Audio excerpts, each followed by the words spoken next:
ሁነተኛ ታዛዦች እንዴት እንሆናለን የሚለውን ኢንሻአላህ ከሞላ ጎደል ስለ ዒባዳ ስንተዋወስ መልእክቱ በውስጥ በደንብ የሚገለጽ ይሆናል ኢንሻአላህ።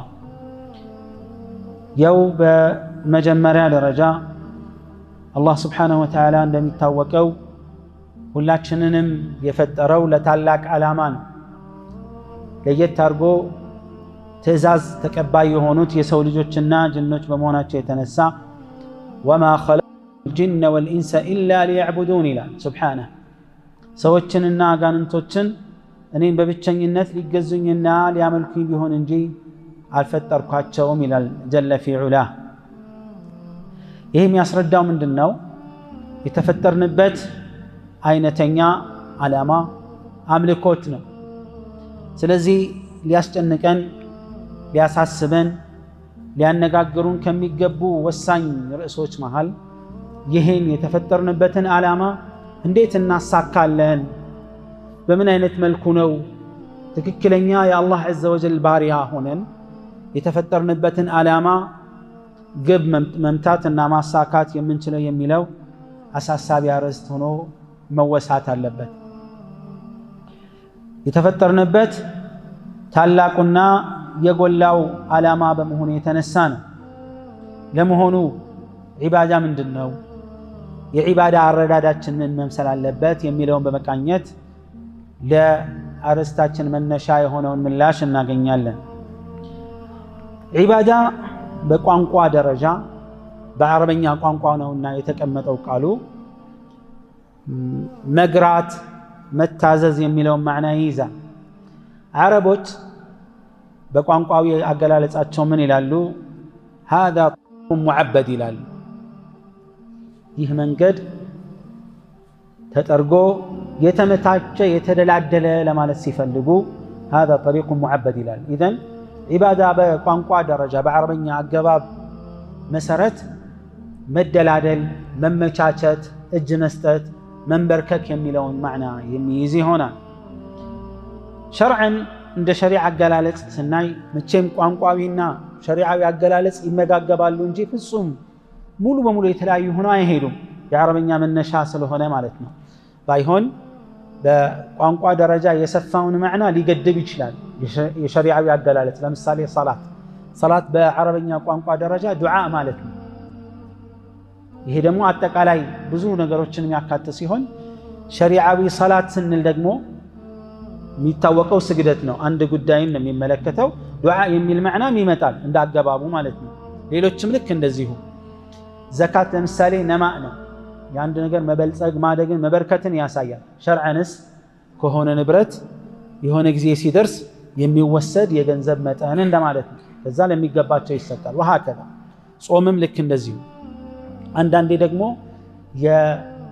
የሸሪዓው አገላለጽ ከቋንቋው አገላለጽ የሰፋ ሊሆን ይችላል አንዳንድ ቦታ ላይ እንደሚመጣው። ለማንኛውም ሸርዐን ዒባዳ ስንል ሁለት ነገሮች አብረው መታየት አለባቸው። ከሁለት አንጻር ነው የምናየው። አንደኛው የሰዎች ተግባር ዒባዳ ይባላል። ፊዕሉል ዐብድ ለምሳሌ ሰላት መስገድ፣ ዘካት መስጠት፣ ይህ የሰው ተግባር ድርጊት ዒባዳ ይባላል። ዑለማዎች የዚህን አይነት ይህን ዒባዳ ምን ብለው ይገልጹታል? هي طاعة الله بفعل أوامره واجتناب نواهيه مع محبة الله وخوفه ورجائه አላህን እየወደዱ እየፈሩት ተስፋ እያደረጉ ትእዛዛቶችን በማክበር ክልከላዎችን በመራቅ አላህን መታዘዝ ነው። ይሄ የኛ ተግባር ነው ዒባዳ የሚባለው። ሁለተኛው ዒባዳ የምንለው ምንድነው? ሸሪዓ የደነገጋቸው ተግባራቶች ቢተገብሯቸውም ባይተገበሯቸውም ዒባዳ ይባላል። ስለዚህ ለምሳሌ ሰላት፣ ዘካት እነዚህ ተግባራቶች ዒባዳ ይባላሉ። እኛም የምንፈጽመው ተግባር እነዚህን ተግባራዊ ስናደርግ ዒባዳ ፈጸመን ይባላል። ስለዚህ ዒባዳ ተግባራችንም የተደነገገውም ተግባር እዚህ ውስጥ ይካተታል።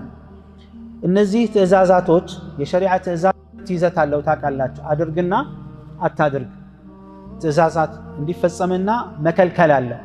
እነዚህ ሁሉ ዒባዳ የተባሉበት ምክንያት ምንድነው? እነዚህን ትእዛዛት ሰዎች ሲፈጽሙ ለአላህ መንበርከካቸውን ለአላህ እጅ መስጠታቸውን የሚያሳዩበት በመሆኑ የተነሳ ነው። አላህ ዐዘ ወጀል ይህ የሰው ልጅ የተፈጠረበት ዓላማም እንደሆነ ነግሮናል። መግቢያ ላይም እንደጠቀስኩት ወማ ኸለቅቱ ልጅነ ወልኢንሰ ኢላ ሊያዕቡዱን። ይህኛውን ዒባዳ እንዴት አድርገን ነው ለመሆኑ ተግባራዊ ማድረግ የምንችለው እውነተኛ ታዛዥ መሆን የምንችለው የሚለውን ስንመለከት ብዙ ሰዎች ዒባዳን የሚያስቡበት እይታ የሆኑ ተግባራቶችን መፈጸም አርካን አልኢስላም ብቻ የሚመስለው ሰው አለ። አንዳንድ እይታዎችን እርማት በኋላ መስጠት እንሞክራለን ኢንሻአላህ። በቃ የሆኑ መተግበር ያለባቸው የዒባዳ የዲን ክፍሎች አሉ። خلاص አንድ ሰው ያንን ከተገበረ እውነተኛ ለአላህ ታዛዥ ሙሉ በሙሉ እንዳደረገ ራሱን የሚያስብና የሚገምትበት አጋጣሚ ብዙ ነው። ስንጠይቅ ራሳችንን ለመሆኑ እነዚህ የዒባዳ መገለጫ ተግባር የምንላቸው ነገሮች የተወሰኑት አርካን አልኢስላም አርካን አልኢማን የጎሉት ማለት ነው ስናይ ከጊዜያችን ምን ያክል ሰዓት ነው የሚወስዱት? በል ከሰው ልጅ እድሜ ምን ያክል ነው የሚወስደው? ዒባዳ ብለን እኛ ምን ገድበን የምናስበው ነገር ማለት ነው። እድሜያችን ብዙ ነው። እነዚህን ምን ተገብርበት ጊዜ በጣም አጭር ነው፣ ሲነጻጸር የትም አይገናኝም። እሺ የቀሩት እድሜያችን ክፍል ምንድነው የሚሆኑት? አላህን ካለመታዘዝ ውጭ ነው የምንሆነው? አላህን በማምለክ ስር ነን ወይስ አይደለንም? ከዒባዳ ውጭ ባለ ነገር እንዴት ነው ልናሳለፍ የምንችለው? ይህን ራሳችንን ቆም ብለን ኖርብናል። ዒባዳ ማለት ህይወት ማለት ነው። ህይወታችን ውስጥ የምንኖረውን ነገር የህይወታችንን እርከንና ክፍሎች ሁሉ ይዳስሳል። ይሄ የዒባዳ አሳሳቢነት ወሳኝ ስለሆነም ነው አላህ መልእክተኞችን የላከው መጻፍቶችንም ያወረደው ወደ እያንዳንዱ ህዝብ ጥሪውን ያስተላለፈው። ዒባዳ ህይወታችን ነው ስንል ለምሳሌ አላህ ምን ይላል? ፈምሹ ፊ መናኪቢሃ ወኩሉ ሚን ሪዝቂሂ ወኢለይሂ አንሹር። በምድር ጫፍና ዳርቻ እንቀሳቀሱ ይላል አላህ። ምድር ካበቀለውም ሲሳይ ተቋደሱ ተመገቡ ይላል ሱብሓነሁ ወተዓላ። ኢዘን እንደ ሸሪዓ እንደ አላህ ዐዘ ወጀል ትእዛዝና መመሪያ ራሱ ምንድነው? ዒባዳ ነው። ሪዝቅን ለመፈለግ መሯሯጥ ምንድነው? ዒባዳ ነው። በትእዛዝ መልኩ መጥቷልና ተፈቅዶላችኋል ማለት ነው። እዚህ ጋር ያለው አገባብ መፈቀዱን ነው የሚያሳየው። ሙባህ ነው ለእናንተ ተንቀሳቀሱና ሪዝቃችሁን ብሉ። እጁን አሳስሮ ከተቀመጠው ሰው ይልቅ ዘርቶ ፈቅቶ ለፍቶ የሚሰራው ሰው አላህ ዘንድ ትልቅ ደረጃ አለው። ጠብዓን አኺራውን ጠብቆ ሐላል ሐራሙን ተጠንቅቆ ከተጓዘ ማለት ነው። ቁጭ ብሎ ስራ ፈቶ አላህ ይረዝቀኛል ከሚለው ይልቅ እውነተኛ ሙተወኪል እውነተኛ የአላህ ባሪያ በአላህ ላይ ተመክቶ ሰበብን ማድረስ የቻለ ነው፣ ዒባዳ ነው ማለት ነው። ለምሳሌ ጁምዓ ሲሰገድ አዛን በተለይ ሁለተኛው አዛን ሲወጣ መቆም አለበት ንግድ። ፈስዐው ኢላ ዚክሪላሂ ወዘሩል በይዕ ዐለላህ። ንግዳችሁን አቁሙና ወደ አላህ ዚክር ፍጥናችሁ ሂዱ። ዚክር የተባለው ኹጥባ ነው ተብሏል። ኹጥባን ወደ ማዳመጡ ሂዱ። خلاص መነገድ አይቻልም ሁለተኛው አዛን በተለይ ከወጣ። طيب ከዛ ምን አለ አላህ ዐዘ ወጀል فإذا قضيت الصلاة فانتشروا في الأرض وابتغوا من فضل الله واذكروا الله كثيرا لعلكم تفلحون። ሰላት ተሰግዶ ካበቃ በኋላ ወዲያውኑ ተበተኑ ሪዝቃችሁንም ፈልጉ ይላል ሱብሓነሁ ወተዓላ። ግን እንዳትረሱ ዚክር ያኒ ሪዝቅህን ስትፈልግ አላህን ማስታወስ አትርሳ። ምላስ ማስታወስ አለበት፣ አኺራን ታስታውሳለህ። ዒባዳ ውስጥ ነህና ማለት ነው። የግድ ዒባዳ በሆነ ቦታ ብቻ ተገድቦ የተቀመጠ አይደለምና ማለት ነው። ታዲያ ይህ እውነታ ሆኖ ሳለ እዩ ሰለፎቻችን አንድ ምሳሌ እንውሰድ። ሙዓዝ እብኑ ጀበል ረዲየላሁ ዐንሁ ምን ይሉ ነበረ? ከማ አኽረጀሁ አልቡኻሪ ኢኒ ለአሕተሲቡ ነውመቲ ከማ አሕተሲቡ ቀውመቲ ይላል። ሌሊት መቆም ከእንቅልፌ ነቅቼ ሰላትን መስገድ አጅር አገኛለሁ ብዬ እንደማስበው ሁሉ እንቅልፍም ስተኛ አጅር አገኛለሁ ብለው አስባለሁ አሉ። በውዱእ ይተኛሉ፣ በቀኝ እጃቸው በዚክር በዒባዳ። ከዛ በኋላ የሚተኙት ሁሉም ሰው ይተኛል አይደል? ሁሉም ሰው እኮ ይተኛል፣ ይነቃል እረፍት ለማግኘት ምናምን ብሎ። የሙእሚኑ እንቅልፍ ዒባዳ ነው። እንዴት ነው ዒባዳ የሚሆንለት? በጊዜ የሚተኛው ሌሊት ለመቆም እንዲመቸው ብሎ ፈጅርን በጊዜ ለመስገድ ብሎ ነገ ጧት ሲነሳ ያለበትን የሥራ ኃላፊነት ለመወጣት ብሎ ይሄን ንያውን አሳምሮ ሲተኛ እንቅልፍ ተኝቶ እያረፈ ነው አይደል? እየተዝናና አይምሮውን ሪፍሬሽ እያደረገ ነው፣ ግን አጅር አለው ማለት ነው። ለዚህ ነው ሙዓዝ ልክ መነሳቴን እንደማስበው ሁሉ መተኛቴንም አላህ አጅር ይሰጠኛል ብዬ አስባለሁ ይሉ ነበር። ነቢያችን ዓለይሂ ሰላቱ ወሰላም ስለ ሰደቃ ሲያወሩ ምንድን ነው ያሉት?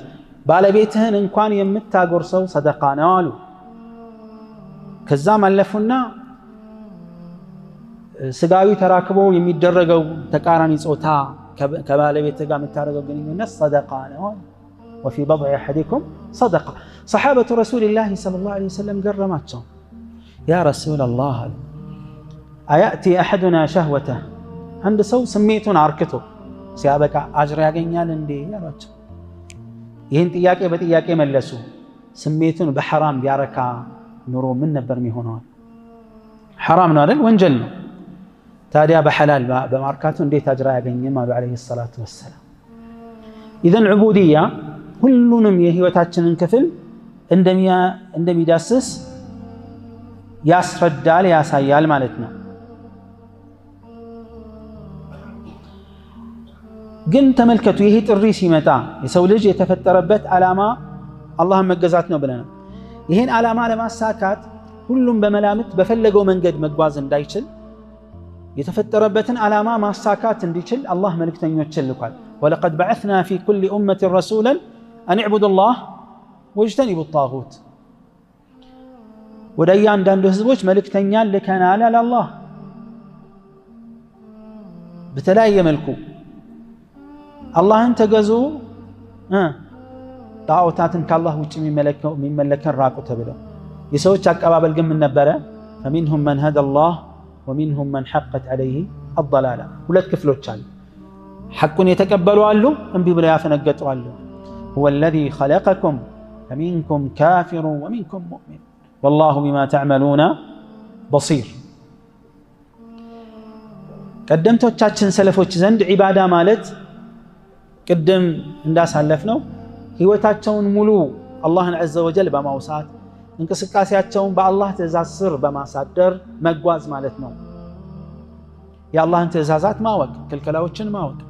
በሁሉም የዒባዳ ዘርፍና ክፍል የራሱ የተቀመጠ መለኪያ አለ። ለምሳሌ ተግባራዊ የምንላቸው ዒባዳዎች፣ ግልጽ የዲን መገለጫ የሆኑ ዒባዳዎችን ስናይ ሁለት መስፈርቶች ያስፈልጉታል። ኢኽላስና ኢትባዕ። ለአላህ ተብሎ መሰራት አለበት። የነቢዩን ሰለላሁ ዐለይሂ ወሰለም ፈለግ መከተል አለበት። ማህበራዊ ኑሮን መምራት ራሱ ዒባዳ ነው። ታዲያ ይህ ማህበራዊ ኑሮ ግንኙነት መለኪያው ምንድን ነው? ሐላልና ሐራም። ሐላል ነው ወይስ ሐራም የሚል መለኪያ አለው። የሰውን ሐቅ መጠበቅ፣ የራስን ሐቅ፣ ሌሎችም እንደዚሁ መለኪያ ተቀምጦላቸዋል በሸሪዓ ውስጥ። ልብ በሉ፣ አላህ ዐዘ ወጀል የዒባዳን ሂደት በሚገልጽበት ጊዜ ምንድን ነው ያለው? ጀለ ፊ ዑላ ቁል ኢነ ሰላቲ ወኑሱኪ ወመሕያየ ወመማቲ ሊላሂ ረቢል ዓለሚን ላ ሸሪከ ለህ ወቢዛሊከ ኡሚርቱ ወአነ አወሉል ሙስሊሚን። አላህ ለነቢዩ ዓለይሂ ሰላቱ ወሰላም ይህን ብሏቸዋል። እንዲህ በል፣ እኔ የምሰግደው ሰላት፣ ቁል ኢነ ሰላቲ ወኑሱኪ የምፈጽመው ዒባዳ፣ ወመሕያያ ህይወቴ ራሱ ምኖረው ህይወት፣ ወመማቲ አሟሟቴ ራሱ ለአላህ ለዓለማቱ ጌታ ነው በላቸው ይላል ሱብሓነሁ ወተዓላ። እንግዲህ ይህ ስናይ መላ የህይወትን ክፍል እንዳለ የሚዳስስ ነው። የዲን እውነታው ይህ ነው። ለአላህ ባሪያ መሆን እንደሆነ ታውቃላችሁ፣ የሩህ ቀለብ ነው ይላሉ። የልብ ቀለብ፣ የሩህ ቀለብ፣ የአይን ማረፊያ፣ የነፍስ መርኪያ ነው። ይሄ ዒባዳ ሁለት ወሳኝ ነገሮች ያስፈልጉታል። ውዴታና ለአላህ መዋረድና መታዘዝ ነው። ይህም በተመለከተ ኢብኑል ቀይም ወዒባደቱ ረሕማኒ ጋየቱ ሑቢሂ መዐ ዙሊ ዓቢዲሂ ሁማ ቁጥባኒ ይላል። አላህን ስብሓነሁ ወተዓላ መገዛት ሲባል አረሕማንን እጅግ አላህን መውደድና በጣም ለሱ መታዘዝና መዋረድ ነው አሉ። ይህ የዒባዳ ዋና ማሽከርከሪያዎች ናቸው። ማንኛውም ሰው ልቡ በአላህ ውዴታ በሞላ ቁጥር ለአላህ እጅግ የተናነሰ የተዋረደ ይሆናል። አፍቃሪ ለሚያፈቅረው አካል እንደፈለገ አይደል የሚሆነው? ተፈቃሪው እንደፈለገ አገላብጠዋል። ምትወደኝ ከሆነ እንደዚህ አድርግ፣ ምታፈቅረኝ ከሆነ እንደዚህ አድርግ እያለ እንደፈለገ ይቆጣጠረዋል አይደል? ለአላህ ትክክለኛ ወዳጅ የሆነ ሰው አላህን ከልቡ የሚወድ ሰው ለአላህ ታዛዥ ይሆናል፣ ተንበርካኪ ይሆናል። እጁን ሁለመናውን አሳልፎ ለአላህ ዐዘ ወጀል ታዛዥ ይሆናል። ሸሪዓውን ተው ሲባል መተው አያቅተውም። በሸሪዓ መመሪያ ይሄን ነገር ተው ሲባል መተው አያቅተውም። አድርግ ሲባል ማድረግ አያቅተውም። ከስሜቱ ጋር ቢጣጣምን ባይጣጣምን አልዑቡድያ ባርነት ለአላህ ታዛዥ መሆን ማለት መልእክተኞች ሁሉ ጥሪ ያደረጉበት በጣም ሰፊ አርዕስት ነው። የህይወትን ሁሉ ክፍል የሚዳስስ ነው። ቁርአንን ያስተዋለ ሰው፣ የነቢዩን ዓለይሂ ሰላቱ ወሰላም ሐዲስ ሱና ያስተዋለ ሰው፣ ከቁርአንና ከሐዲስ ተጨምቆ የወጡትን የፊቅህ ትምህርቶች ያስተዋለ ሰው፣ የነቢዩን ሰለላሁ ዐለይሂ ወሰለም ሲራ ያስተዋለ ሰው፣ የዲን መመሪያ በአጭሩ የተገለጸባቸው የዑለማዎች ጥንቅር የሆኑ መጽሐፍቶችን ያገላበጠ ሰው ዲናችን ሁሉን ነገር የዳሰሰ መሆኑን በትክክል ያያል። በህይወት ጉዳይ፣ በማህበራዊ ኑሮ ጉዳይ ሁሉንም የሚዳስስ መሆኑን ያሳያል። ዲን ወይም ዒባዳ የሚባለው ነገር ልባዊ ተግባርን ያቀፈ ነው። አላህን መውደድ፣ መልእክተኛውን ሰለላሁ ዐለይሂ ወሰለም መውደድ፣ አላህን መፍራት፣ ወደሱ መጸጸት፣ በአላህ ላይ መመካት፣ ስራን ለአላህ ጥርት ማድረግ፣ ለሚያመጣው የሚያመጣውን ውሳኔ በትዕግስትና በሆደ ሰፊነት መቀበል፣ ይሄን ይመለከታል። ዒባዳ ስንል ተግባራዊ የምንላቸው ዒባዳዎችን ይመለከታል። እንደ ሰላት፣ ዘካት፣ ጾም፣ ሐጅና ሱና የሆኑ የነዚህ ክፍል ሱና ተግባራቶች እዚህ ውስጥ ይካተታሉ። ዲናችን ማህበራዊ ኑሮን አልአሕዋል ሸኽስያ ምንለው የእያንዳንዱ የግለሰብ ማንነትን የሚዳስሱ ጉዳዮች ውስጡ አለ። ስለ ጋብቻ ይናገራል፣ ስለ ፍች ይናገራል፣ ስለ ልጅ ያወላለድ ሂደት ከመፀነስ ጀምሮ እስከ አወላለድ ያለውን አሕካም ይናገራል። በህይወት ውስጥ ያሉ እርከኖችን ይናገራል። ሌሎችም እንደዚሁ ወሳኝ የሚባሉ ማህበራዊ ኑሮዎችን ሁሉ ይዳስሳል። ንግድ፣ ክራይ፣ ብድር የመሳሰሉትን ሁሉን ነገር ከትንሽ እስከ ትልቁ ዳሶ እናገኛለን። እንደዚሁም ደግሞ ፍርድ የሚያስፈልጋቸው የድንጋጌና የፍርድ ሂደቶችንም የንግድ፣ የኢኮኖሚ፣ የፖለቲካ ጉዳዮችን እንደዚሁ ሁሉ ይዳሰሳል። ምን የቀረ ነገር አለ ነው? ሁሉም ላይ አሻራ አለው ዲናችን። ሁሉም ላይ መመሪያ አለው። ሁሉም ላይ መቼ ምን ማድረግ እንዳለብን ተቀምጧል። መቼ ማን ምን ማድረግ እንዳለበት፣ በምን አይነት መልኩ ህይወታችንን በሁሉም አቅጣጫ መምራት እንዳለብን ሚዛንና መለኪያ አስቀምጧል። ያልዳሰሰው ነገር የለም። ይህን እውነታ ማየት ከተፈለገ የሙስሊሙን ተጨባጭ ህይወት ማየት አይደለም ትክክለኛ መመሪያችን ላይ ተመልሶ ቅድም እንዳልኳቸው ቁርአኑን ማየት፣ ሐዲሱን ማየት፣ የፊቅህ ኪታቦችን መቃኘት፣ ሲራ መቃኘት፣ ስለ ሸሪዓ የሚናገሩ ማብራሪያ የተቀመጡ በቀላል ዘዴ ተውጣተው ከቁርአንና ከሐዲስ ተጨምቀው ባጭሩ የተላለፉልን መልእክት ስንቃኝ የቀረ ነገር የለም ያስብላል። ሐቂቃ እኛ እናውቀው እንግዲህ አለማወቅ አለመኖርን አያሳየን። እኛ አለማወቃችን አይደለም ማለትን አያሳየን። እውነታዎች ያሉ በመሆናቸው የተነሳ ነው። ስነ ስርዓቶችን የላቁ ስነ ምግባራቶችን ይገነባል። ተመልከቱ። ከምግብ አመጋገብ፣ ከመጠጥ አጠጣጥ፣ ከመጸዳዳት ጀምሮ እስከ ትልቁ የማስተዳደር ውሳኔዎች ሁሉ በአላህ ዲን ውስጥ አልፎ መመሪያ ተቀምጦላቸው ሰሓባዎች ይህን መዕና በትክክል ተረድተውታል። በል እሱ ብቻ እንዳይመስላችሁ ጸረ ኢስላም የሆኑ ሰዎችም ይህን እውነታ ተረድተው ታገኛለን።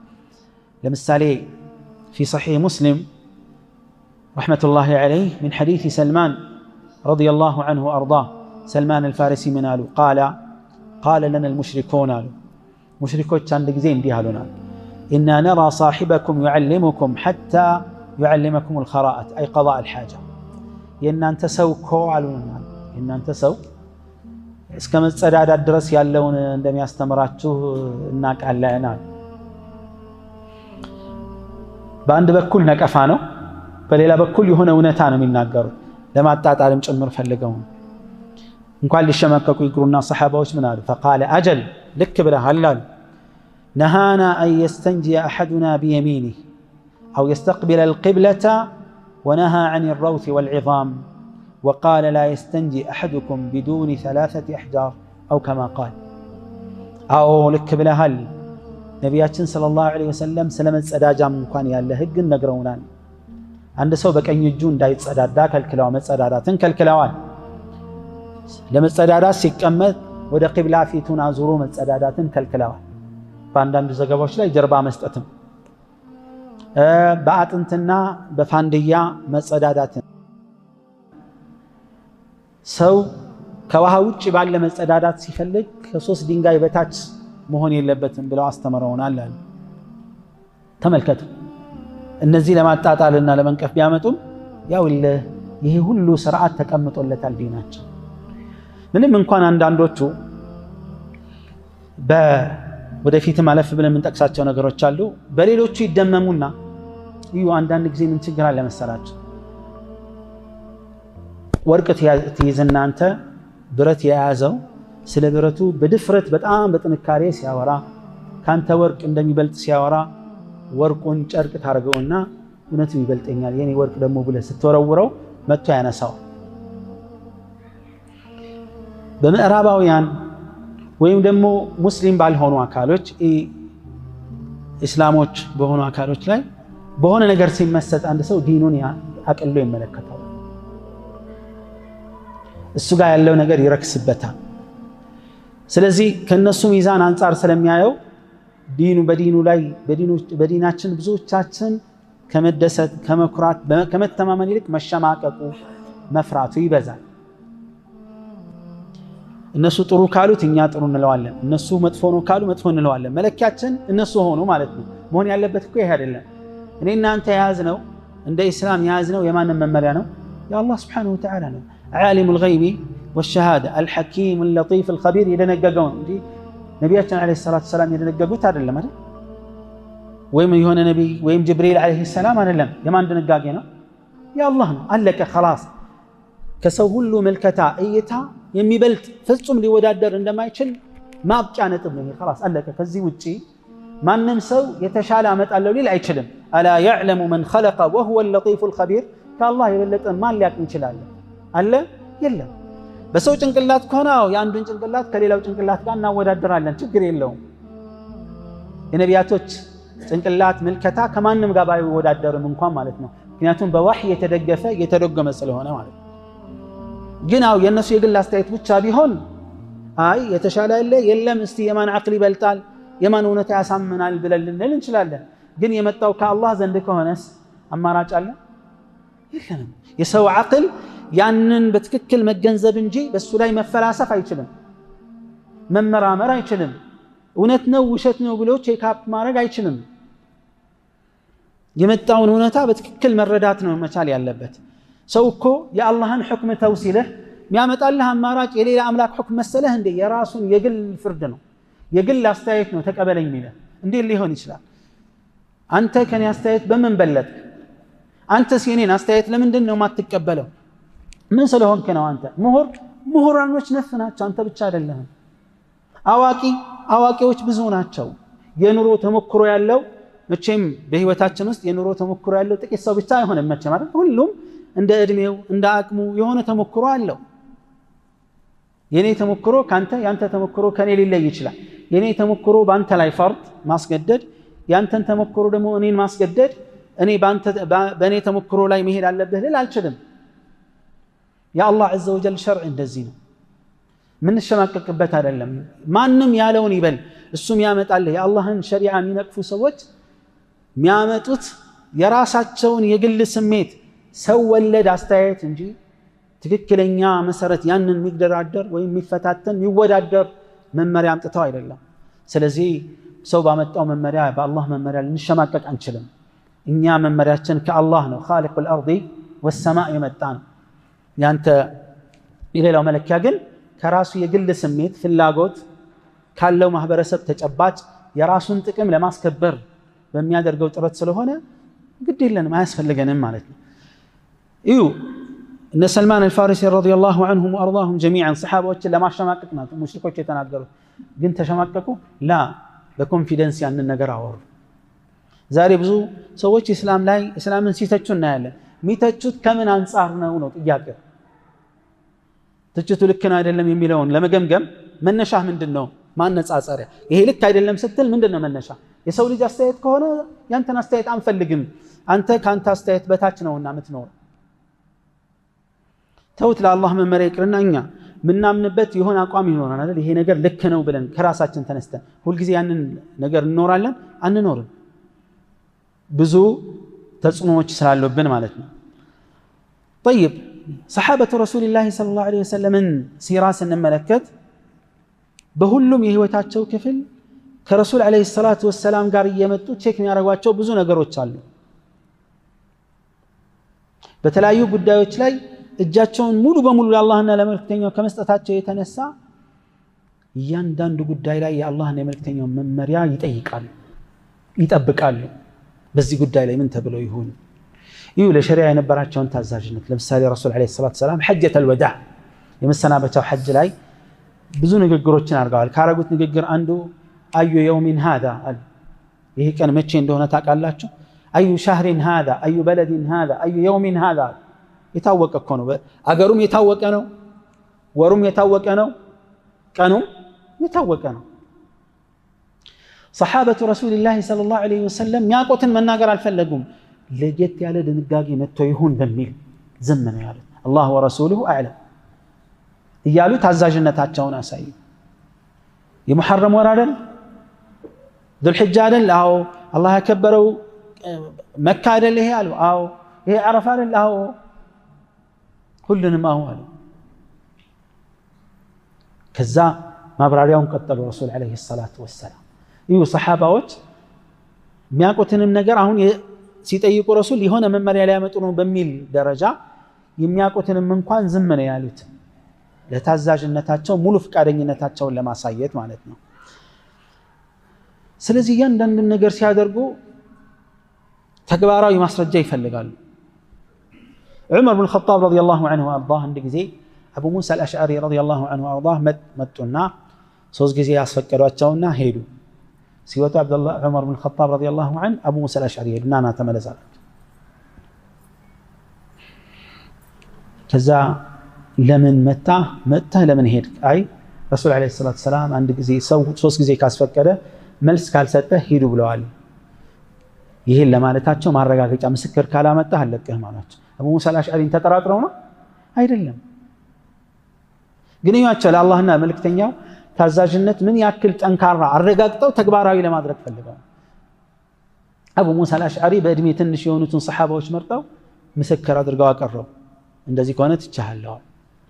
شوف ያላቸውን ታዛዥነት ለአላህና ለመልእክተኛ ያላቸውን ተገዥነት በጥንካሬ የሚያሳይ ነው። ልብ በሉ። ግን በሚያሳዝን መልኩ ከጊዜ በኋላ ያ ሰሓባዎች ላይ የነበረው ታዛዥነት የነበረው የማስረጃ የመፈለግ ሂደት የእውቀት ስርጭትና የተግባር ሂደት እነሱ ሲያልፉ እየቀዘቀዘ መጣ። በኋላ ላይ ማለት ነው ዒባዳ ወይም ዑቡድያ የሚለው ታዛዥነት ለአላህ ባሪያ መሆን የሚለው ግንዛቤ ወደ መለወጡ የመጣበት አጋጣሚ ሆኖ አይተናል። እና አንዳንዱ ቅድም እንዳልኳችሁ በሌሎቹ ሰዎች በሌላ እምነት ወይም አመለካከት ተከታዮች ተጽዕኖ ስር ብዙ ሰዎች ያድሩና እስላም ማለት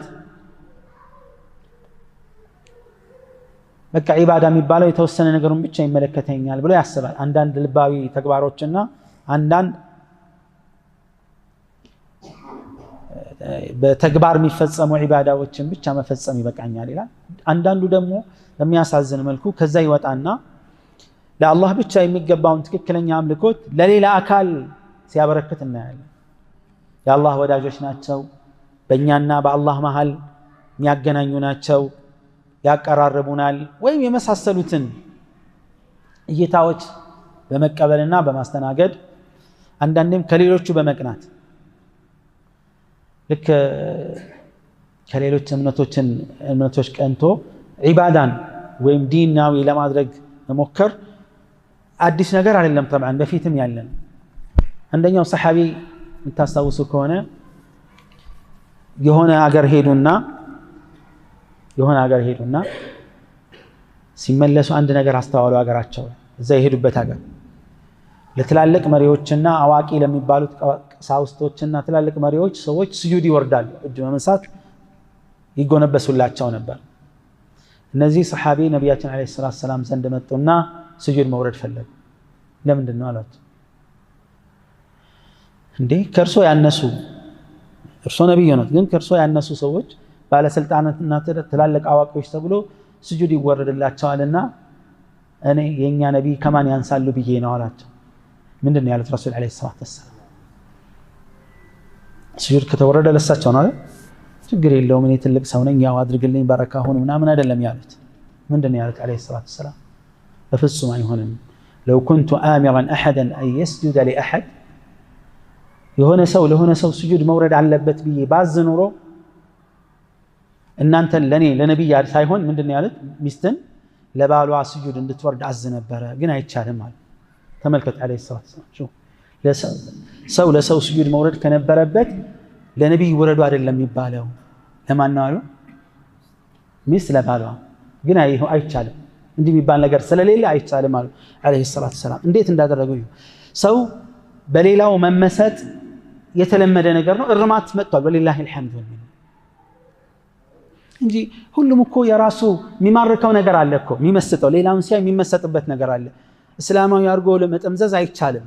ሸሪዓ ውስጥ ያለው ሁክም ምንድነው የሚለው ማየት በቂ ነው። አቢ ዋቂድ አልለይሲ የሚባለው ሰሐቢ ረዲየላሁ ዐንሁ አርዳ እንደሚነግሩን እኛ አዲስ በቅርቡ የሰለምን ሰዎች ነበር ወደ እስላም የመጣን እና ከነብዩ አለይሂ ሰላቱ ወሰላም ጋር ወደ ሁነይን ዘመቻ ከካህዲያን ጋር ሊፋለሙ የሁነይን ዘመቻ እየተጓዝን እያለ መንገድ ላይ የቆርቆራ ዛፍ ይባላል እና እዛ ላይ ሰይፋቸውን ያንጠለጥሉና ሙሽሪኮቹ በረከት እናገኛለን ከዚህ ዛፍ በማለት እሳቦትና እምነት በቀህን ዛፉ ላይ ይሄን ካንጠለጠልና ትንሽ እዛ ከቆየን ድል እንጎናጸፋለን በረከት እናገኛለን እምነትና አቋም ነበራቸው። እነዚህ በቅርብ የሰለሙት ሰሃባዎች ቀደምቶቹ ምንም አልጠየቁም። በቅርብ የሰለሙት እንግዲህ አንድ ሰው ከሆነ ቦታ ሲመጣ ያኛውን ቶሎ መርሳት ቶሎ ሁሉን ነገር ላያቅ ይችላል። እርማቱን ማስተካከያው የሚቻለው የማይቻለው በአንዴ አይታወቅም። የታወቀ ነው ዒልም በሂደት ነው እንጂ በአንዴ ዝም ብሎ አይዘንብም። ወህይ እንኳን በስንት ዓመት ነው የወረደው አለ ነብዩ አለይሂ ሰላቱ ሰላም? 23 ዓመት ነው አይደል እንጂ አላህ በአንድ ጊዜ ማውረድ ተስኖት ነው አይደለም። ሱብሃነሁ ወተዓላ ነብዩንም አለይሂ ሰላቱ ሰላም ከፈለገ የ23 ዓመቱን በአንድ ያውርዶ 30ውን ጁዝ በአንድ እንዲቀበሉ የመቀበል አቅምናቸውንም ያሳድግላቸው ይችላል። هو الفعال لما يريد سبحانه وتعالى። ነገር ግን ይሄን አላደረገውም እና እነዚህ ሰሃባዎች አቢ ዋቂድ ረሂመሁላህ ረዲየላሁ ዐንሁ ሲናገሩን አሉ እኛ በቅርቡ የሰለምን ስለነበረን አሉ ወደ እስላም በቅርቡ ስለነበርን ልዩነቱ አለየልንምና ያ ረሱላህ አላቸው اجعل لنا ذات انواط كما لهم ذات انواط እነሱ በረከት አለው ካሉ እኛም ብናደርግ ምን ችግር አለው ብለው እነዚህ አዲስ የሰለሙት እንኳን ሰሃቢ ነብያችን አለይሂ ሰላቱ ወሰላም እነዚህ ሰሃባዎች አንድ የተረዱት ነገር አለ የሳቱት ነገር አለ ይላል። የተረዱት ምንድነው? የተገነዘቡት ረሱል አለይሂ ሰላቱ ወሰላም ከደነገጉት የሚደነገግ መሆኑን ተረድተዋል። ግልጽ ነው አይደል? ነገር ግን ይህ ነገር ይቻላል አይቻልም የሚለውን አላወቁም። ስለዚህ በራሳቸው አላደረጉም። ነብዩ አለይሂ ሰላቱ ወሰላም አይደል ያ ረሱላህ اجعل لنا ذات انواط كما لهم ذات انواط ለበረከት ተብሎ የሚንጠለጠልበት ዛፍ እንዳለው ሁሉ ተመሳሳይ ዛፍ ላይ ሲደርሱ ነው እነሱ በረከት እንደሚፈልጉት ሁሉ ቢያደርጉልን ሳል እንዳልኳቸው ዑለማዎች ሁለት ነገር ነው ያለው። የሆነ ነገር ተረተዋል፣ የሆነ ነገር ግን ስተዋል። አልহামዱሊላህ ተመለሱ በኋላ እርማት ሲመጣላቸው ተመልከቱ። ሲኮርጅ ስለሚያጓጓው እሱ ያደርጋል ልክ ይመስለውና ማለት ነው። እርማቱ ግን ያለው የት ነው? ሸሪዓ ውስጥ ነው የምንመጣው። ደስ አለን እንትና መሰጠኝ እስላማዊ ላድርገው አላድርገው ከሚል በፊት ሸሪዓ ለዚህ ብያኔው ምንድነው? ይቻላል አይቻልም? ቀድሞ ደንግጎታል አልደነገገውም? ማወቅ ያስፈልጋል። ይሄን ካወቀ በቀላሉ ይሄዳል። ነብዩ አለይሂ ሰላቱ ወሰላም ይሄን ጥያቄ እንዴት ነበር ያስተናገዱት? ሱብሃንአላህ አሉ። በጣም ነገሩን አገን አላሁ አክበር እንዴት ነው እንደማለት ወይ ጉድ አላሁ አክበር ኢነሃ ሱነን ያለፉትን የቀደምቶችን መንገዶች ትከተላላችሁ ይላሉ። ይሄ ነው አሉ አለይሂ ሰላቱ ወሰላም። ቁልቱም ወለዚ ነፍሲ ቢየዲህ ነፍሴ በእጁ በሆነው በአላህ እምላለሁ አሉ። ቁልቱም ከማ ቃለት በኑ እስራኤል ለሙሳ እጅዐል ለና ኢላሃን ከማ ለሁም አሊሃ ጥያቄያችሁ እንደሆነ ታውቃላችሁ ትርጉሙን አሉ አለይሂ ሰላቱ ወሰላም። አልሰለማችሁም ከፍራችኋል አላላቸውም አስረዷቸው። እናንተ ያቀረባችሁት ጥያቄ ክብደቱን ልንገራችሁ። በኑ እስራኤል አላህ ከባህሩ ካዳናቸው በኋላ ለሙሳ አለይሂ ሰላም አምላክ አድርግልን ለነሱ ወይፈን ሲያመልኩ አይተው አምላክ አድርግልን እንዳሉት ነው። ቃለ ኢነኩም ቀውሙን ተጅሃሉን አላዋቂ ሰዎች ናቸው አሉ። የኔ መልስ ይሄ ነው አሉ አለይሂ ሰላቱ ወሰላም። ከዛ አረሟቸው። ሰሐቢዩ ይህን ሐዲስ ሲዘግቡ ምን አሉ? በቅርብ የሰለምንን ለዚህ ስህተት የዳረገን ግንዛቤያችን ስላልጠለቀ ነው ማለታቸው። ቀድሞ ያሉት ሰሐባዎች ግን ይህን ጥያቄ ምን አላረጉም? አላቀረቡም፣ በትክክል ስለተረዱትና ስለተገነዘቡት። ስለዚህ የዒባዳ እይታን ሰዎች አንዳንዴ ከማበላሸታቸው የተነሳ ለአላህ የሚገባውን አምልኮት ለሌላ ያበረክታሉ፣ እንደውም ይከራከራሉ። ምን ችግር አለው? እኛ እኮ እንደዚህ ያላደረግንም። ያ ዓብደላህ ሰዎችን እኮ ሰሓባዎች እንዳሉት ጅእና ሊኑኽሪጀ አልዒባድ ምን ዒባደቲ አልዒባድ ኢላ ዒባደቲ ረቢ አልዒባድ። እኛ ሰዎችን ከሰው አምልኮት አውጥተን ወደ ሰዎች ጌታ አምልኮት ልንጠራ ነው የመጣ ነው አይደል ያሉት ሰሓበቱ ረሱልላህ ሰለላሁ ዐለይሂ ወሰለም። ይሄ ነው መሆን ያለበት። ዛሬ ሐቂቃ በሚያሳዝን መልኩ ተጨባጫችንን ስንቃኝ ከሚስተዋሉት አሳዛኝ ነገሮች አንዱ እንደሆነ ታውቃላችሁ? ሰው ለአላህ ከመከራከር ይልቅ ለሰው ይከራከራል። ለአላህ ዲን ጠበቃ ከመሆን ይልቅ ለሰው ጠበቃ ይሆናል። አው ሰው ላይ እንደፈለግን እንሆን ማለት አይደለም፣ ነዓም። ነገር ግን ቅድሚያ ዲን ነው፣ ቅድሚያ የአላህ ሐቅ ነው፣ ቅድሚያ የረሱል ሰለላሁ ዐለይሂ ወሰለም ሐቅ ቦታ ይሰጠዋል። ሌላው ደግሞ ዒባዳ አንዳንዱ አላህን ይገዛል፣ ግን የሚገዛው በራሱ ስልት ነው። በነቢያችን ሰለላሁ ዐለይሂ ወሰለም ሱና ብቻ ተገድቦ አይደለም። ደስ ያለውን ነገር ሁሉ ዒባዳ አድርጎ በፈለገው መልኩ አላህን ያመልካል። ዚክሩን እንዳለ አሰጋገዱን እንደፈለገ በዓል አከባበሩን እንደፈለገ የሚያደርግ ሰው አለ። ይህም ስለ ዒባዳ ያለው እይታ የተሳሳተ መሆኑን ያሳያል።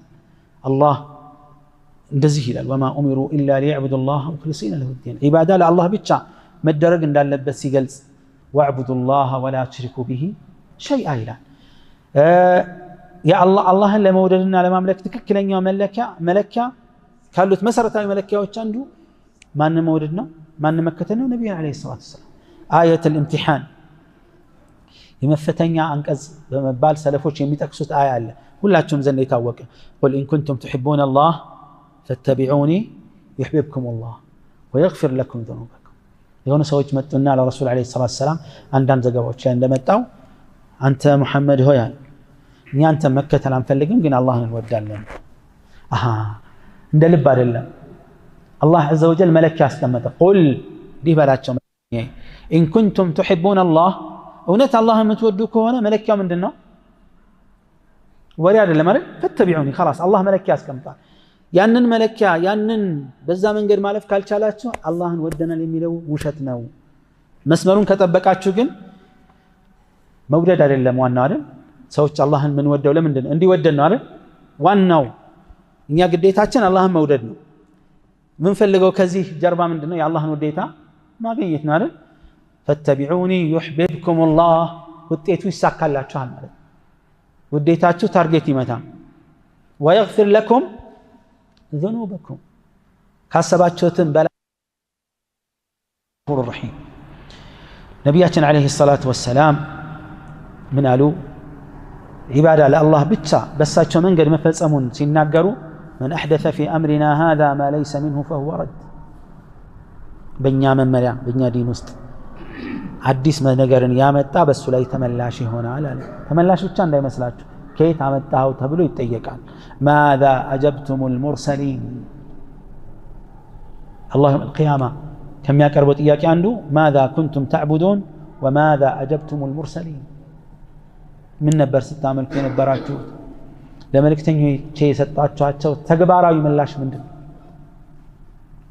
ትክክለኛ ባሪያ ለመሆን ለአላህ ታዛዥ ለመሆን ይሄን መልስ በእርግጠኝነት መስጠት የምንችልበት ቁመና ላይ መሆን አለብን። ጌታዬ የተገዛነው አንተን ብቻ ነው።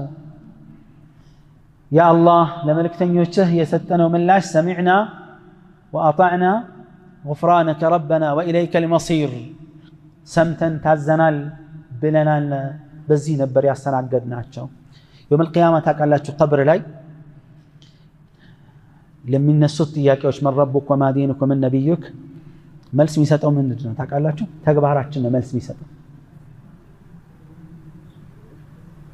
ምን ማለት ነው? የተገበረ በእርግጠኝነት በኮንፊደንስ መልስ ይሰጣል። ያልተገበረ መስጠት አይችልም። ምክንያቱም የአኺራ ጥያቄ ምላሽ በመሸምደድ ላይ የተመሰረተ አይደለም። የቀብር ጥያቄ من ربك وما دينك ومن نبيك መሆኑን የሚያውቀው የሙስሊም መጠን ምን ያክል ነው ብላችሁ ታስባላችሁ? ሁሉም ያውቃል በዝርዝር? የአረበኛውን ቃል ስንት ነው የሚያውቀው? የለም ማለት ሁሉም ያውቃል አንልም። በቋንቋው ግን ሁሉም ያውቃል። ሲጠየቅ የሚመልሰው በመሸምደድ ላይ የተመሰረተ ሳይሆን በመተግበር ላይ ዝርዝሩን ምላሽ ጥያቄና መልስ ባያቅም ባይሰማም ማንኛውም ሙስሊም ለአላህ ትክክለኛ ታዛዥ ከሆነ የነብዩን ሰለላሁ ዐለይሂ ወሰለም መንገድ በአግባቡ በተቻለው ያወቀ የተማረ የተከተለ ሰው ነገ የውመል ቂያማ በእርግጠኝነት ለሚመጣለት ጥያቄ መልስ መስጠት አያቅተው። ስራው ካልሰራና ዝም ብሎ ቢሸመድድ ነገ ሁሉ ነገር ይጠፋል። ስለዚህ ዒባዳን እንደ እይታ ለአላህ ብቻ መንበርከት አለበት። የዒባዳ ተገባበሩ መሆን ያለበት በማን መንገድ ነው? በነብዩ አለይሂ ሰላቱ ወሰላም መንገድ ነው። ቀደም ብያቸዋለሁ። ዒባዳ የሚዳስሳቸው ብዙ ክፍሎች አሉ። አምስቱ የእስልምና ማዕዘናት ብቻ አይደለም። ጋብቻ ቅድም ብያቸዋለሁ። ጋብቻ፣ ፍች፣ ታዕዚያ፣ ሰው ሲሞት አቀባበር፣ አስተጣጠብ፣ አሰጋገድ ሐታ ሸሪዓ ሰው ሲሞት ለማጽናናት ስንሄድ በቋንቋችን በአማርኛ ለቅሶ ቤት ነው የሚባለው። ቃሉ ትንሽ ከበድ ይላል። ለማስለቀስ ነው አይደል? ለቅሶ ቤት ለማስለቀስ ነው። እሺ ሰው ይጠቀመው አንዴ ተለምዷል። ግን መልእክቱ እንደዛ መሆን የለበትም። ሸሪዓ ለቅሶ ቤት ሳይሆን ምንድነው? ታዕዚያ ነው የሚባለው። ታዕዚያ ምንድነው? ማረጋጋት። ተጎድቷል፣ ቆስሏል፣ አዝኗል፣ ቅስም ይሰበራል። ሰው ሲለይ ታዝናለህ። ይሄ የሰው የአዛኞች አዛኝ አላህ ረሕመት ልባቸው ውስጥ የጨመረላቸው ሰዎች መገለጫ። ልክ ረሱል ዓለይሂ ሰላቱ ወሰላም ኢብራሂም የሚባለው ልጃቸው ሲሞት ሲያለቅሱ እርሶም ያለቅሳሉ ሲሏቸው ምንድን ነው ያሉት? ይህ አላህ በአማኝ ባሪያዎቹ ልብ ላይ ያስቀመጠው ሀዘን ነው አሉ ዓለይሂ ሰላቱ ወሰላም። ምላስ በሚያመጣው ጣጣ እንጂ አዝኖ ማልቀስ አይደለም የተከለከለ። ሄደህ አታስለቅሰውም፣ የበለጠ አታሳዝነው። ሸርዓን ሰው ሲሞትበት ምን ታዕዚያ ማለት ምንድነው? ማረጋጋት። ከፍቶታል፣ ተሰምቶታል፣ ታቀዘቅዝለታል። አስብር الذين إذا أصابتهم مصيبة قالوا إنا لله وإنا إليه راجعون ወደ አላህ ሁላችንም ተመላሾች ነን። ሰብር አድርግ፣ احتسب አጅር ታገኛለህ፣ ዱዓ አድርግለት እንዲህ ይባላል። ሹፍ ይህን አልተወም። ሁሉ ነገር የህይወታችንን ክፍል ዳሷል። እንደ ምሳሌ ዝም ብለን ብንመለከት መቼም ህይወት ማለት ከመወለድ እስከ መሞት ነው አይደል? አላህ عز وجل እኛ ለሱ ባሪያ እንድንሆን ከመወለዳችን በፊት እያንዳንዳችን ከመወለዳችን በፊት በአላህ ትእዛዝ ስር የምናድርበትን መንገድ አመቻችቷል። የመወለጃ አንዱ መንገድ ሁሉም ሰው የሚራባበት ጋብቻ ነው አይደል? ጋብቻ ላይ የወንድ መምረጫ መለኪያ የሴቷ መምረጫ መለኪያ ለሁሉም አስቀምጧል አላህ عز وجل። ነቢያችን አለይሂ ሰላቱ ሰላም ዲናችን አስቀምጧል። ወንዱን በተመለከተ ምን አይነት ሴት መምረጥ አለበት ሲባል ነቢያዊ ማመላከቻ ተቀምጧል። አንድ ሰው አንዲትን ሴት የሚያገባው በአራት ምክንያት ነው። ለዲኗ ሲል ወይም ለውበቷ ወይም ለገንዘቧ ወይም ለዘሯ ሲል ነው። ከአራቱ አይወጣ የሰው ምርጫ። በአንዱ ተመስጦ ወይም አራቱም ከተገኘ ፈቢሃ ወኒዕማ ታድሎ ይሄን ሁሉ ያገኝ። ግን ከአራት አንዱን ወይም ሁለቱን ወይም ሶስቱን ወይም ፈልጎ ነው የሚያገባውና ጠቆሙ ረሱል ዓለይሂ ሰላቱ ወሰላም ፈግፈር ቢዛቲ ዲን ዲን ያላትን ያዘ ተሪበት የዳክ በሌሎች ሐዲሶች ላይ እንደመጣው ቁንጅና ከሆነ ይረግፋል ለቁንጅና ብለህ ካገባህ ቁንጅናዋ ሲረግፍ ሲበላሽ ምን ሊውጥህ ነው መቀጠሉ ከባድ ሊሆን ነው ለገንዘብ ሲሆን ገንዘብ አላቂ ነው ሲያልቅ ምን ሊሆን ነው ሊቀየር ይችላል ችግር ነው ለዘሯ ሲባል በሆነ ነገር ከተነወረ የሰው ዘር ምን ሊውጥህ ነው ዲኗን ከሆነ ግን እነዚህን ሁሉ ሊሸፍን ይችላል ወንዱንም ሴቷም ምን አይነት ባል መምረጥ አለበት የመጣውን ሁሉ ላ ወልዮችን የሴቷን ሐላፊዎች ነብያችን አለይሂ ሰላም አናገሩ اذا اتاكم من ترضون دينه وخلقه فزوجوه ዲኑንና ስነ ምግባሩን ጥሩ መለኪያ ዲኑን ሁለቱ አንድ ላይ ስለተገለጹ ዲኑ ሲባል ከአላህ ጋር ያለን ግንኙነት ማሳያ ነው በዒባዳ በዲኑ ጠንካራ ነው ኹሉቅ የሚለው ደግሞ ከሰው ጋር ያለው ግንኙነት ይሄን ሁለቱ ስኬታማ የሆነ ካገኛችሁ ዳሩት አያንድርም እኛ ሌላ መለኪያ ነው የምናየው የምትል ከሆነ አድርጉ ችግር የለም ግን የሚመጣው መዘዝ ወቁ ኢላ ተፍዐሉ ተኩን ፊትነቱን ፊል አርድ ወፈሳዱን ዐሪድ ከዛ ይሄ ጋብቻ በምን አይነት መልኩ ነው የሚሄደው ሸርጥ አለው ሩክን አለው ተመራረጡ ተጋብተናል ብለው እንደፈለጉ ይሄዳሉ ላ ወልይ አለ ማህር አለ ምስክር አለ ብዙ ነገሮች ተቀምጠዋል ዝም ብሎ እንደልብ አይደለም ከዛ በፊት መታየት አለ ሹፍ ሸሪዓ እነዚህን ሁሉ ደንግጓል በግዴታነትም ይሁን በሱናነትም ይሁን በሩክንም በሸርጥም የተቀመጡ ብዙ ነገሮች አሉ ከዛ ሲገናኙነት ሲፈጽሙም ዚክር ያድርጉ ከሸይጣን ይጠበቁ ልጁ ሲጸነስ ለሸይጣን መለከፍ አመቺ እንዳይሆን አለይሂ ሰላቱ ወሰለም ተመልከት ሂደቱ እንዴት ነው ሲሄ ከተወለደ በኋላ على خلاف بين اهل العلم اذان ይባላል ኢቃም ይባላል ከዛ ሰባት ትንሽ ከቆየ በኋላ በሰባተኛው ቀን ወይም በ21ኛው ይገረዛል ጸጉሩ ይላጭ ሹፍ ድንጋጌዎች አሉ ይሄን ዑቡዲያ ልጁ የሚያውቀው ነገር የለም እኮ አላህ ከወዲሁ ግን አመቻችቶለታል ልጁ ለአላህ ታዛዥነቱን በወላጆች አማካኝነት ያስፈጽማል ሱብሃነሁ ወተዓላ አቂቃ ይታረደለታል ካልታረደ እነሱ ይሸከሙታል ወላጆቹ እንደዚህ ያለ ይቀጥላል 7 አመት ሲሞላ ብዙ ነገሮች አሉ ልብ በል 7 አሁን ልጁ እንትን ሲል ሴት እናት ስለሆነች ብቻ አይደለም በሸሪዓ ማጥባት ማሳደግ ግዴታው ነው ባልና ሚስት እንኳን ቢለያዩ አባት ኃላፊነት አለበት እሷን እየከፈለ ወይም ሌላ ሰው ቀጥሮ ልጁን ጡት እስኪ ጠባ يعني ማቆም እስኪ ችል ድረስ ማስጠባት ማሳደግ ግድ ነው ወጪ ይመለከተዋል ኢባዳ 7 አመት ሲሞላው እንደዚህ አድርጉ ሙራ አብናኩም ለሰላቲ ب7 وضربوها عليهم ب10 وفرقوا بينهم في المضاجع እንደዚህ ያለ ይቀጥላል አካለ መጠን ሲደርስ አሁን የተለያዩ ኢባዳዎችን በወላጆቹ ታጋዥነት ይሄድና ልክ ብሉግ ላይ ሲደርስ አካለ መጠን ሲደርስ ወንዱም ሴቷም ራሳቸውን ችለዋል ሙሉ ኃላፊነት ራሳቸው ወሰድ ይጀምራሉ ሸርዓን خلاص ሁሉ ነገር ዋጅብ ትላልቆች ላይ ዋጅብ የሆነ ነገር ሁሉ ዋጅብ አለቀ ሱና የሆነ ነገር ሱና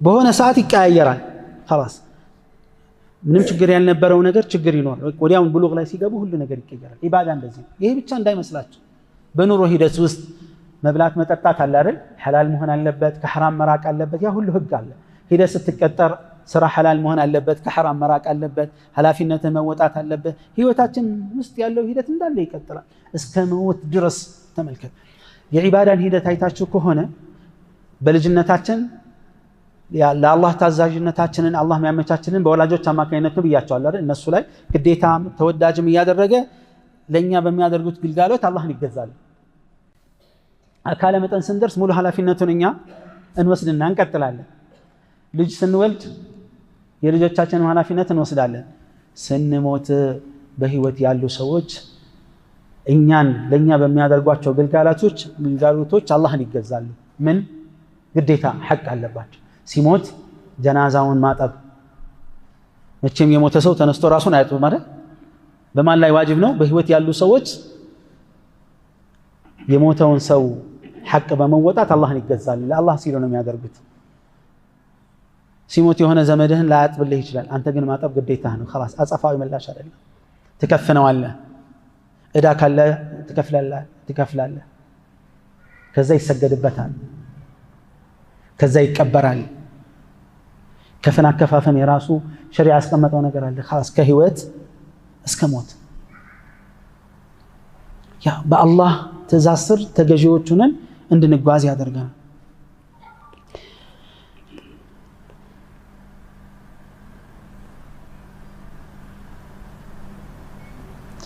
ሌላው ሰው በዒባዳ ግንዛቤ ላይ የመጡ ስህተቶች ወይም ያመለካከት ግድፈቶች አሉ ኢንሻአላህ እነሱን እንጨምራለን ግን አዛን አለ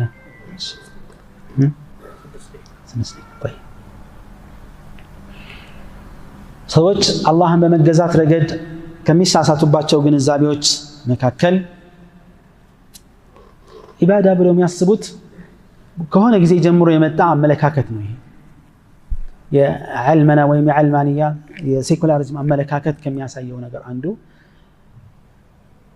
አምልኮት ማለት በአምልኮት ስፍራ ብቻ የተገደበ ነው ከአምልኮት ስፍራ አንድ ሰው ሲወጣ በሌላ መመሪያ ነው መኖር ያለበት ይላል نقول لهم መስጂድን ምድርን ሁሉ የፈጠረው እኔን አንተን የፈጠረው ማን ነው አላህ ነው በቦታ ገድቦ እዚህ ጋር ብቻ አምልኩኝ እዚህ ጋር አታምልኩኝ አላለም وان المساجد لله فلا تدعوا مع الله احد مساجد የሚለው ብዙ ማዕናዎች አሉት ከዛ መሃል አንዱ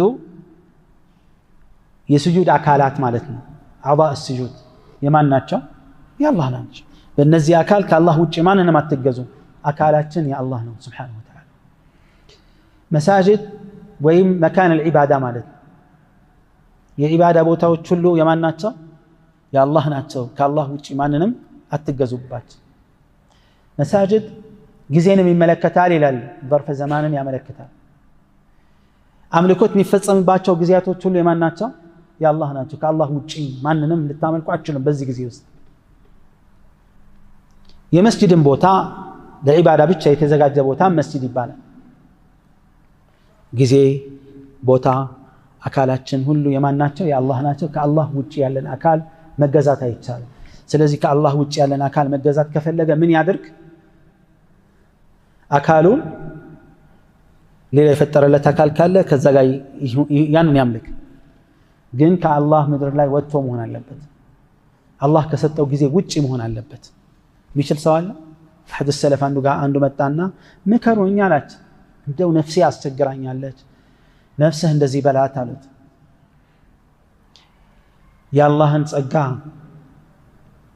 አላህን ማመጽ ከፈለግሽ ከአላህ ምድር ውጪ ኑረሽ አምጪ በላት የት መሄጃ አለኝ ከአላህ ምድር ውጪ የት እሄዳለሁ ነፍስህን አላህ ላይ ማመጽ ከቻልክ ችግር የለውም ግን ከሰማዩ ስር ውጪና አምጪ በላት ሪስኩን እንዳትበይ ይሄን ሁሉማ ከየት ይሄን ሁሉ ጥየት መሄጃ አለኝ ስለዚህ ለነፍስያ እንዲበላት በአላህ ምድር ላይ የኖርክ ከሰማይ ስር የተጠለለ የኖርክ ሪስኩን እየበላ በሱ ምድር ላይ የኖርክ እንዴት ታመጻዋለህ በል ከዚህ ውጪ ምክር ምን አለ እና አንዳንዶቹ ይሄን ነው የሚያስቡት በቃ አርካን الاسلام ከተፈጸመ በቃ ይላል አንዳንዱ በቃ በሌላ ነገር ለምን ተጨቀጥቀኛል ስለ ሒጃብ እስላም ምን አገባው ስለ እንትን አላህ ካላ ገባው ማንንም ያገባው አንተ አገባህ ማንህን ነው ይሄን ማሰብ ያስፈልጋልና እንደነዚህ አይነት ሰዎች ትክክለኛ ሐሳቦትና እምነት የላቸው ያኛው ስለማያምን ነው ሙስሊሙ ላይ እንዳልኳችሁ ተጽዕኖ ያድርና በቃ እኔ አላህን ተገዝቻለሁ ተወኝ አለባበሴ ስላለባበሴ አትና ሐላልና ሐራምና አትበለኝ አጅነቢ መጨበጥ ሐላልና ሐራምና አትበለኝ ግብይቱ ይቻላል አይቻልም ብላ አታወዛግበኝ እንደፈለኩኝ ልሁን ይላል በማን መመሪያ ነው የምትኖረው ከአላህ መስጂድ ውጭ ስትሆን ከነዚህ ከኢስላም ማዕዘናት ውጭ ያለው መለኪያ ማን ነው መመሪያ ነው ጥያቄ ማን ነው እንዳንተ አይነት ሰው ከሆነ አንተ ከሱ በምን አንሰህ ነው እሱ የምትከተለው ራስህን ለምን አትከተለው የአላህና የመልእክተኛ መመሪያ ከሁሉም የበለጠ ነው ሁሉ ነገር እኮ አስቀምጠውልናል የቀረ ነገር የለም አላልኳችሁ የጥርስ አፋቅ እንኳን ሳይቀር የአለባበስ መጠኑ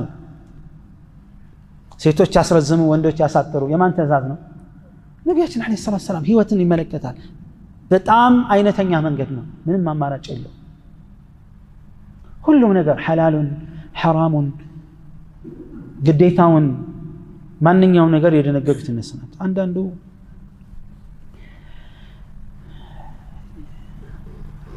እስልምና ወይም እምነት ስለ ንግድ ምን አገባው? ስለ ኢኮኖሚ ምን አገባው? ስለ ፖለቲካ ምን አገባው? ስለ ሚዲያ ምን አገባው ይላል። እንዴት አያገባው? ምክንያቱም ዲን الاسلام የኢስላም ዲን ከሌሎች ለየት ባለ መልኩ የኢስላም ዲን የማን ዲን ነው? የኻሊቁ الارض والسماء ፈጣሪያችን ካላገባው ስለኛ ማን ነው የሚያገባው? ልጅህ አስበው ወልደህ አሳድገህ ሁሉ ነገር አድርገህ ነው ልጃችን መጥቶ ባባ ስለኔ ምንም አያገባህም ቢለ ምንድነው የምንለው? ልክ ነህ ብራቮ መብትህ ነው ሂድ። እንዴት አያገባኝም? ሲታመም አያገባኝም? ሲራብ አያገባኝም? ሲጎዳ አያገባኝም? ሲደሰት አያገባኝም? እንዴት ሊሆን ይችላል? ከአላህ عز وجل በታች እሱ እንዲያድግ ብዙ አስተዋጽኦ አድርጌያለሁ። መውለድ ብቻ በቂ ነው እኮ አይደል? የወላጅነት ሐቅ መንከባከብ ሸርጥ አልተደረገም ታውቃላችሁ። ወላጅን ሐቅ ለመጠበቅ ሙስሊም መሆን ሸርጥ ነው እንዴ? አይደለም። وقضى ربك ألا تعبدوا إلا إياه وبالوالدين إحسانا. بل لا إله إلا الله وإن جاهداك على أن تشرك بي ما ليس لك به علم فلا تطعهما وصاحبهما في الدنيا معروفا. ይሄን እምነት የሚከተሉ ከሌሎች ወስደው እንዳልኳችሁ በራሳቸው አፍረው ኢስላምን ዲን الاسلام አያስፈልግ ምንም አያገባንም ዲን ውስጥ ምን አስገባው እያሉ በዛ ተሸንፈው የሚሄዱ ወይም ሙናፊቆች ይሆናሉ ወይም አላዋቂዎች ይሆናሉ። ሁለቱም አደጋ ላይ ነው የሚሆኑት። እና ከዛ በመነሳት ልክ ዲኑን የያዘ ሰው ትክክለኛ አላህን መመሪያ ምንም ሳያጋን በአግባቡ የሰራ ሰው ኋላ ቀር ነው ይሉታል አንዳንዶቹ።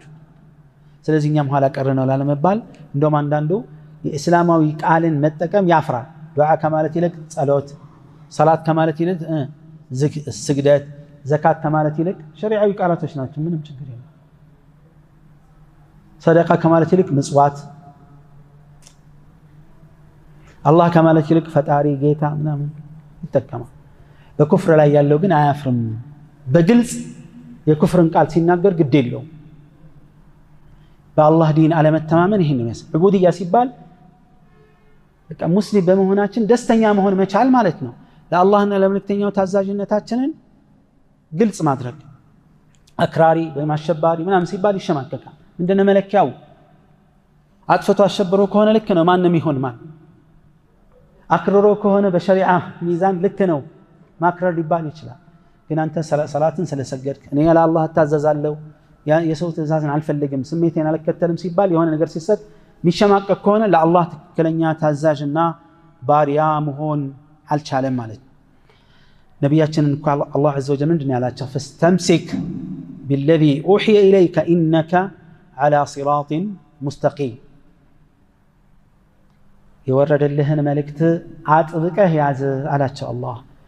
አንተ እኮ በቀጥተኛው መንገድ ላይ ነህ።